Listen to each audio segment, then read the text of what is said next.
from the Notorious securing 3 knockdowns in his rematch to Bisping winning by decision after getting knocked out. These are UFC's biggest comeback fights. Now, everyone loves a revenge story, and there's no better comeback than the time. McGregor defeated Nate Diaz at UFC 202. I know. Believe it or not, the Notorious has faced defeat, even when he was at his peak game back in 2016. Conor fought as a featherweight ever since he joined the UFC, but the man is famous for being hungry for bigger challenges. So he made the move to welterweight for the first time, gaining 25 pounds for his fight against Nate Diaz. Obviously, he was at a disadvantage since he had jumped to a higher class in only 3 months. And he proved it with a humiliating loss by submission in just the second round. But the Irishman was desperate to settle the score, and instead of moving back to lightweight, he trained for 4 more months for a rematch against Diaz at UFC 202. The Notorious started strong with his usual precision striking, landing a knockdown in the very first round. But Nate's nightmare was far from over, because he got knocked 2 more times in the second and fourth round. But despite the beating from Conor, he refused to get knocked out and was on his feet till the final round. Now, this was even more impressive for the Irishman than it was for Diaz, especially because Nate is a monster when it comes to taking hits. I mean, he's only been knocked out once in 18 years. So the fact that Conor got 3 knockdowns on him went to prove how prepared he was this time. And even though he failed to get a KO, he did win by unanimous decision after 5 brutal rounds. Well, talking about settling scores and epic rematches, Stipe Miocic is also no stranger to vengeance when he made things even with Daniel Cormier after an upsetting loss. UFC 226 was a sour event for Stone Cold Miocic, because while he started off fairly well, landing some solid punches and taking advantage of his reach, DC destroyed him toward the end. He landed a devastating right hook, followed immediately by a short uppercut that put cartoon stars above Stipe's head. And despite dropping him to the ground, DC didn't waste a second and went absolutely nuts, pounding on an already downed Miocic, which forced the ref to stop the match. But the worst thing for Stipe was that DC had competed in the heavyweight division for the first time in 5 years, and he still beat Stipe. So, it makes sense that he was hungry for revenge, and after waiting a whole year, he finally got a rematch. But even UFC 241 was looking bad for Stone Cold because DC had the advantage from the first round and was way ahead of Stone Cold on the scorecards by securing takedowns in the earlier rounds. But Stipe waited patiently and changed his strategy in the 4th round. As soon as the round started, he began blasting DC with body shots, forcing him to lower his guard. And that was the golden opportunity for Stone Cold. He unleashed a barrage of punches on DC's head with a final right hook that dropped him onto the ground.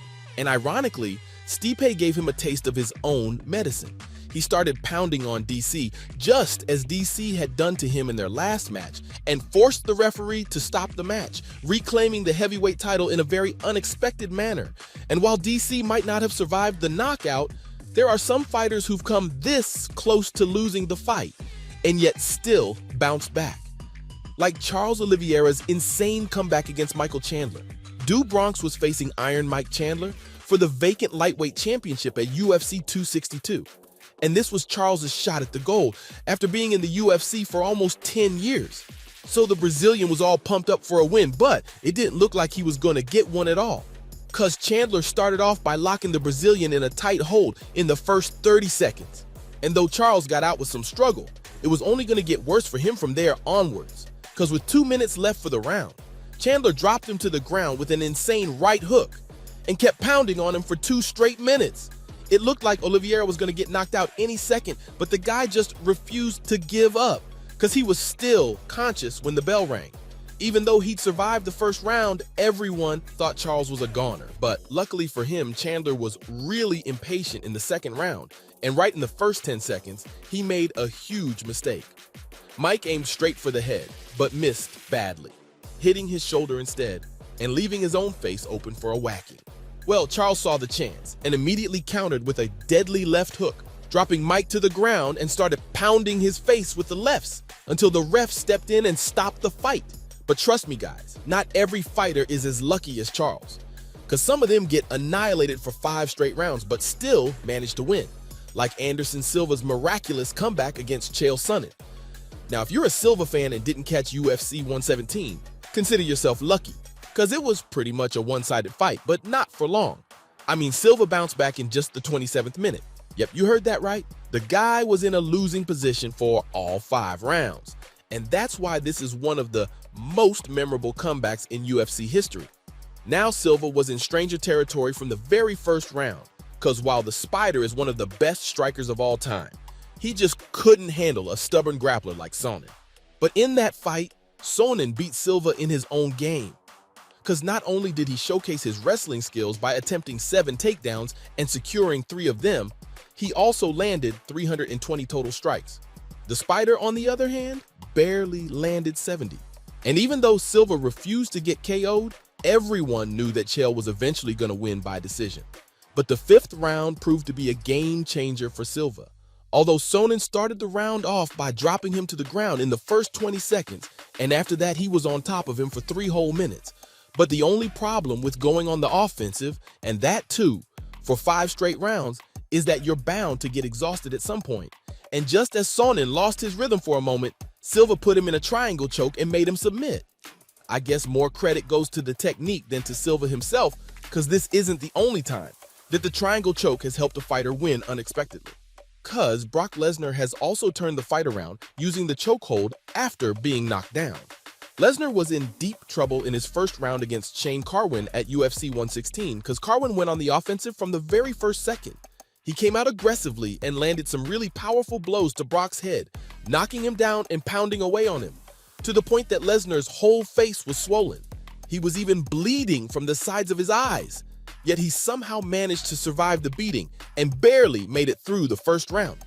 But after getting some breathing room, Brock started the next round off by going straight for a takedown. He pushed Shane to the ground and went for the arm triangle choke. Well, we all know how that ends. And Carwin tapped out without a second thought. Now, while the submission tactic gives a tide-turning advantage, it's still considered fair, and Brock won right by the rules. But there is one comeback which has turned out to be really controversial. When Michael Bisping won against Anderson Silva after being knocked out. Yep, he wasn't knocked down, he was knocked out. Now I know you are confused because how does a fight continue after a fighter gets KO'd? Well, we still don't have an answer for that. Because in the 3rd round of Michael Bisping's fight against Anderson Silva on UFC Fight Night 84, Silva delivered a skull-crushing flying knee to Bisping, right in the closing seconds of the round. But the buzzer rang right when Silva's knee connected, and Mike fell straight to the ground.